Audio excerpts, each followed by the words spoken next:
Moon city escapes builders प्रस्तुत करते हैं आलीशान, आकर्षक residential, commercial, JDA approve project space moon city. Gated complex, hitech security और 100% पावर बैकअप के साथ प्रीमियम अपार्टमेंट और इंडिपेंडेंट विलास, साथ ही rich landscaping. Space moon city लाए हैं आकर्षक और आरामदायक lifestyle, swimming pool, indoor game सहित आधुनिक क्लब हाउस आपके आधुनिक लाइफस्टाइल के लिए। शॉपिंग एंड एंटरटेनमेंट के लिए नेशनल और इंटरनेशनल ब्रांड्स के साथ शॉपिंग मॉल और मल्टीप्लेक्स। स्पेस मून सिटी 25 एकड़ में विस्तृत है। Perfect luxurious and beautiful life के लिए प्रस्तुत है स्पेस मून सिटी।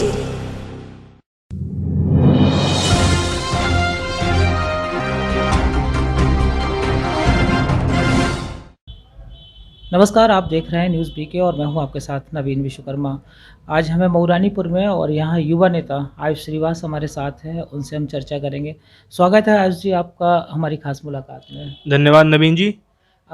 सबसे पहले हम बात करेंगे आपसे कोरोना को लेकर। जब से कोरोना शुरू हुआ, प्रधानमंत्री जी ने लॉकडाउन कर दिया। आप ये समझ लीजिए कि एक ऐसा दौर देखा कि पहली बार हमने रेल के पहिए तक थम गए, सब कुछ अस्त व्यस्त हो गया। जो बाहर काम करने जाते थे सड़कों पर आ गए लोग। ये 3 से 4 महीने का समय व्यतीत होने वाला है, तो इस पूरे कोरोना काल को आप किस तरह से देखते हैं?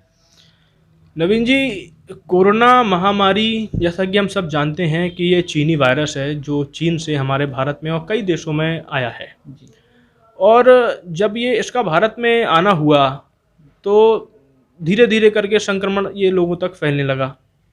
और जब सरकार ने कठोर कदम उठाया, और वो उठाना अनिवार्य भी था, क्योंकि अगर लॉकडाउन नहीं होता तो आज भारत की स्थिति न जाने क्या होती।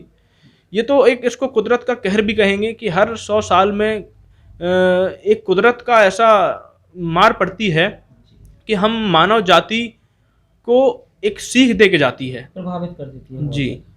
तो जब कोरोना आया, हमारे माननीय प्रधानमंत्री जी ने लॉकडाउन किया, और लॉकडाउन करना बड़ा अनिवार्य था। लॉकडाउन से इसको इतना संक्रमित होने में टाइम लग गया जो आज यहाँ आंकड़े हैं। अच्छा, लॉकडाउन भी एक बहुत छोटा सा कोई पहलू नहीं है। लॉकडाउन होना एक बहुत बड़ा विषय है। जब लॉकडाउन हुआ तो लोगों के काम बंद हो गए, यातायात बंद हो गया, सब कुछ थम गया मानिए। तो जो लेबर थे बाहर फंसे हुए थे, आपने भी आपके चैनल के माध्यम से भी आपने कई लोगों को दिखाया है, जनता को दिखाया है कि कैसे लोग मुसीबतों में शहरों से अपने गांव वापस आए। यातायात बंद था, पैदल आए, साइकिल से आए, लेकिन कहीं ना कहीं से आज लोग अपने घरों में पहुंच गए हैं। उस दौरान इतनी समस्या हुई कि लोगों के पास खाने के लिए पैसे नहीं थे, रोजगार नहीं था।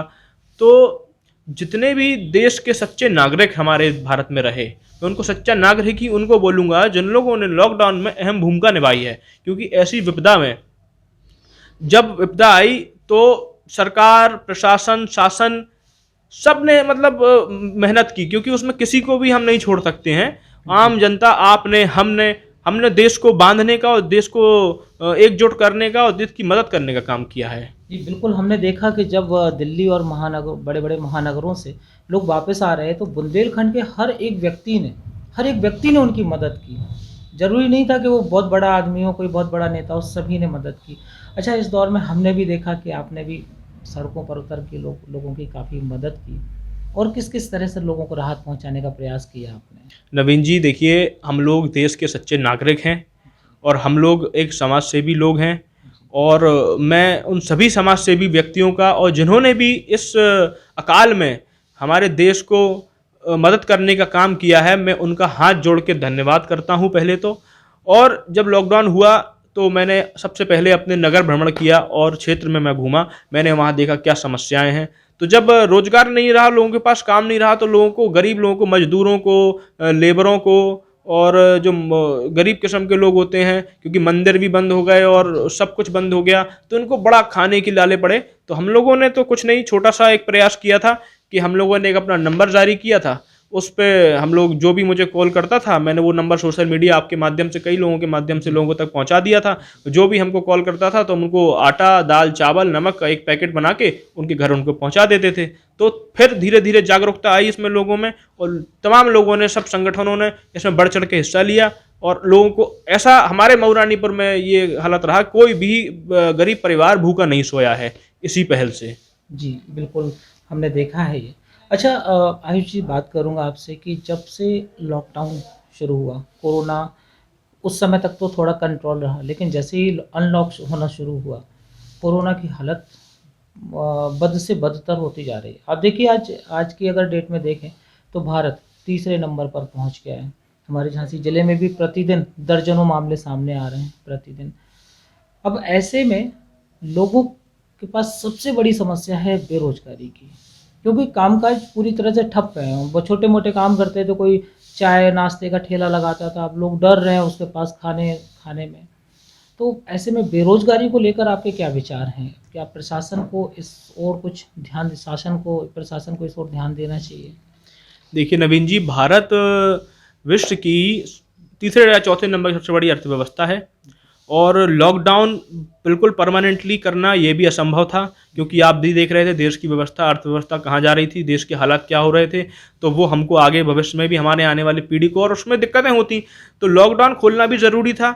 देखिए, और जितना सरकार ने, प्रशासन ने, शासन ने, आप हम लोगों ने मिलके कोरोना को जितना भगाने की कोशिश की है, उससे बचाव की कोशिश की है, तो अब सरकार ने भी फिर ये चाहा और प्रशासन ने भी चाहा कि अब हमने आपको कुछ दिन के लिए संभाल के रखा, अब आप आगे की जिम्मेदारी आपकी है कि आपको अपने आप कैसे सुरक्षित रखना है और सामने वाले को कैसे सुरक्षित रखना है। क्योंकि लॉकडाउन करना कोरोना से लड़ने का हल नहीं है, इसको में रह के आप इससे बचाव करें। ये धीरे धीरे जब उसकी वैक्सीन आ जाएगी तो ये वैसे चला जाएगा।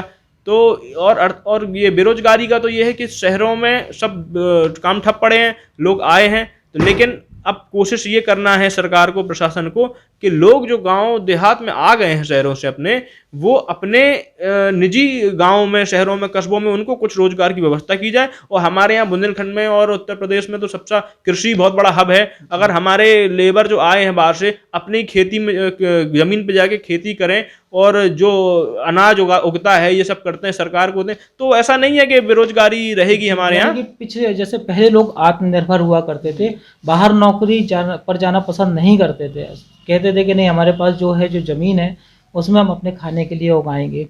अब मैं सिर्फ आपसे एक बात कहूँगा कि आपके भी बहुत सारे फॉलोअर्स हैं, बहुत सारे लोग पसंद करते हैं। ऐसे में जब कोरोना बढ़ रहा है तो उनके लिए आपका क्या संदेश है, क्या अपील करना चाहेंगे पूरे ज़िले के लोगों से आप? देखिए, मैं सभी लोगों से ये विनम्र अपील करना चाहता हूँ कि कोरोना का संक्रमण दिन पर दिन बढ़ रहा है, और ये बढ़ने के पीछे कहीं ना कहीं हम और आपकी लापरवाही भी इसके पीछे सामने आती है।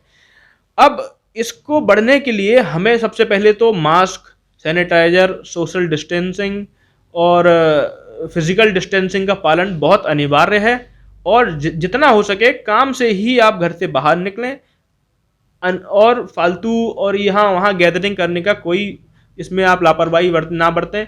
और सभी लोगों से मैं यही आपके माध्यम से कहूँगा कि आप हैं तो ये देश है, स्वस्थ रहिए, कोरोना से बचते रहिए, लोगों को बचाते रहिए, और ये बीमारी है, ये अकाल है, आप लोग, हम एक दूसरे का हाथ पे हाथ पकड़ के इससे लड़ेंगे और निश्चित हम इसको ख़त्म करेंगे। न्यूज़ बीके से बात करने के लिए आपका बहुत बहुत शुक्रिया। धन्यवाद जी, नवीन जी। यहाँ छात्र छात्राओं को मिलता है अपनापन।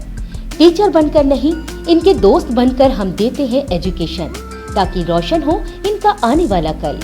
We will give the familiar education, sports, mind game, extra activities and much more than education to build his future. The Gramoday International College, Jhansi Road, Mauranipur.